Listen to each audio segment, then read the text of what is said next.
Number of viewers for WNBA games that Caitlin Clark is not in is like 3 to 4 million. When she's in the game, when it's her game playing, it's like 17 million. Yeah. Well, I also look at the attendance in the arena. Yes. It's 8 to 10,000 everywhere else. Caitlin Clark, 7. Many fans believe the league mishandled situations involving Caitlin Clark, arguing that stronger officiating and better protection could have prevented some of the controversy.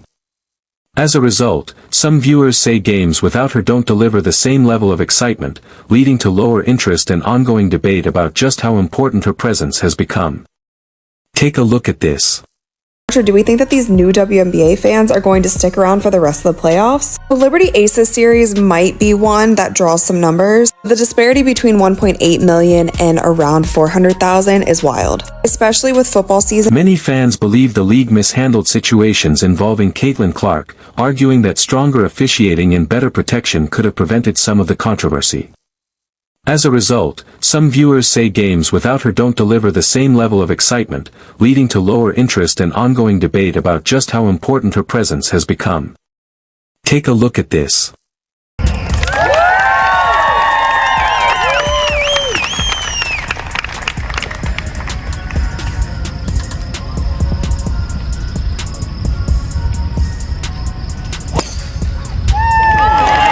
Even outside of basketball, Caitlin Clark continues to draw large crowds wherever she goes. Her appearance at a golf event attracted plenty of fans, reinforcing the level of interest surrounding her. Many believe that if she had remained in the playoffs, the WNBA would have enjoyed even greater attention and record-breaking excitement throughout the postseason. All the women that have been calling for the equality, and now that there is the chance for them to start getting paid more because the exposure's up. Because it's her, you have people like, what's her name, Jamelia Hill or what? I can't stand her. Yeah. You got these women who are coming on here and they're saying... Throughout the season, Caitlin Clark faced constant scrutiny from critics, media voices, and opposing fans, yet she never let the outside noise affect her approach. She remained composed in press conferences, stayed focused on the court, and continued to deliver standout performances despite the pressure. Rather than getting distracted by the criticism, Caitlin consistently proved herself with her play. Even as debates and excuses surrounded her success, many fans believed she continued to show why she is viewed as one of the most exciting young talents the game has ever seen. Clark on the USA team. If we put Caitlin Clark on the roster, we're gonna get tens or even hundreds of millions of fans to watch our game. And we sell out every game, even our exhibition game. Those things just don't matter. Women's basketball has never been about millions of people watching or selling out arenas. Come on now, give me some good reasons. Caitlin Clark just scored 30 points, 8 rebounds, 6 assists in front of 20,000 people. And in that game, she tied the rookie record with 7 made three-pointers. I just don't see how those stats are important. I mean, she missed USA tryouts in April. Yeah, that's because she was playing for a college national championship. She couldn't do anything about that. That's not her fault. I'm just saying. Long before Caitlin Clark made an impact in the WNBA, she had already become one of the biggest names in college basketball at the University of Iowa. Her performances transformed the sport, setting new expectations with remarkable scoring displays and fearless long-range shooting. Time after time, she delivered unforgettable moments that amazed fans, commentators, and coaches alike. By the time she reached the professional level, Caitlin had already established herself as a generational talent whose influence extended far beyond the college game. And again, like I said, she brought a whole new fan base. And I'm not going to say it was one race or another or one type of person. I believe that all different types of people really started embracing Caitlin Clark. Female, male, black, white, young, old. Caitlin Clark is just a superstar. That's what happens when you have a star in a league. Caitlin entered the WNBA with enormous expectations, and from the very beginning, she showed why so many believed in her talent. Fans who had watched her dominate at Iowa were eager to see if she could make the same impact as a professional, and she quickly lived up to the excitement.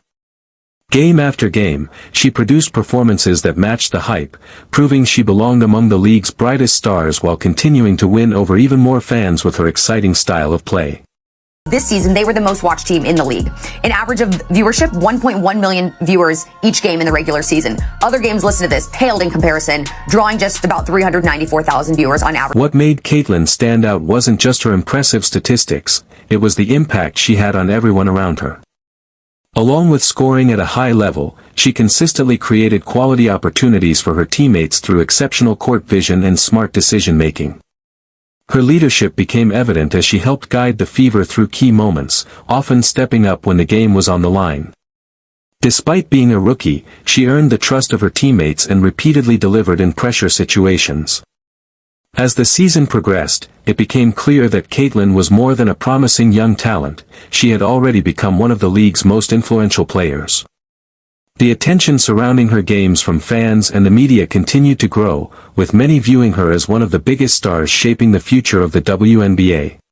Since Caitlin has joined the WNBA, we've now earned enough money for every single team to fly private. So if we put her on the team, we're going to be able to fly private all the way to Paris and back. We have been fighting for private flights for so many years in women's basketball, but I mean, we can go back to commercial. That's something the league has been asking for so long. And now Caitlin has literally given that to us. All right, I made my decision. Okay, good. So you're going to put her on the team. The world's going to be so excited. Caitlin Clark has brought us millions of fans, hundreds of millions of dollars, and private flights. But at the end of the day, for much of the season, the Indiana Fever looked like a team building real momentum.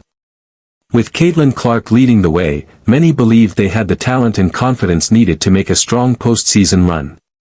As the season progressed, excitement around the team continued to grow, and their expanding fan base became increasingly optimistic that the Fever were ready to establish themselves as a serious contender in the playoffs. I'd just like to say congratulations to Caitlin Clark, #1 player on the planet right now. Let's go ahead and do this game today. You got your hands full. You're probably nervous because it's senior day.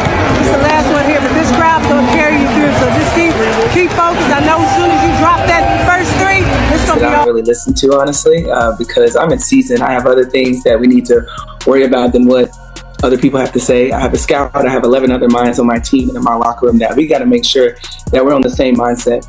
So I really can't give you the best answer on that because I really don't pay any attention to it. Those expectations were cut short once the playoffs began. Facing the experienced Connecticut Sun in a best-of-3 first-round series, the Fever had very little margin for mistakes. Although many believed they had the talent to compete, the short format made every game critical, and an early setback quickly ended their postseason run, bringing Caitlin Clark's playoff journey to an earlier finish than many fans had hoped. I talked to the GM in Connecticut and I said, Darius, let's go back to Indy. Let's have one game in Indy. He said, there is no way I'm going to do anything to allow my team to get out of this arena. And I said, well, I don't blame you. I said, because we will have 19,000 people ready for you. And he said, I don't want to go back to Indy. But our players deserved a chance to play. Missing out on a home playoff game was a major setback for the Fever.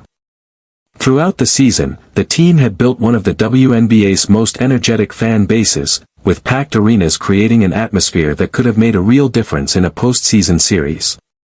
Instead, Indiana's playoff run ended sooner than many expected, bringing Caitlin Clark's impressive rookie campaign to a disappointing close. Many fans viewed the early exit as a missed opportunity, not only for the Fever but also for the league, which lost one of its biggest attractions early in the postseason. The first-round best-of-3 format became a major topic of debate, with critics arguing that a longer series could have provided a bigger stage for one of the WNBA's fastest rising stars while helping maintain fan interest throughout the playoffs. Things that this group accomplished that, a lot of people probably didn't think was possible, one, to start the season, and two, after the start we had to the season. So,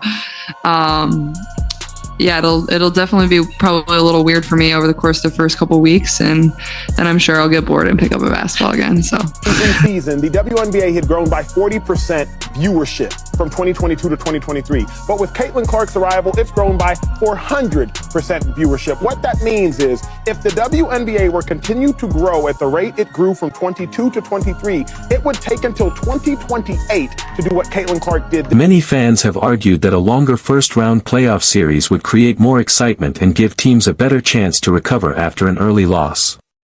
With additional games, rivalries can develop, adjustments become more important, and the drama naturally builds throughout the series. By comparison, a short opening round format leaves almost no room for mistakes, meaning a team's postseason can end before it has a chance to gain momentum. Supporters of the Fever believe that a longer series could have allowed Indiana to return home, play in front of its passionate crowd, and extend Caitlin Clark's playoff run. Instead, the team's quick exit also brought an early end to one of the league's biggest sources of fan interest, leaving many to wonder how much more excitement a longer series might have generated. I'd like to say congratulations to Caitlin Clark, #1 player on the planet right now. Let's go ahead and do this game got your hands full. You're probably nervous because it's senior day.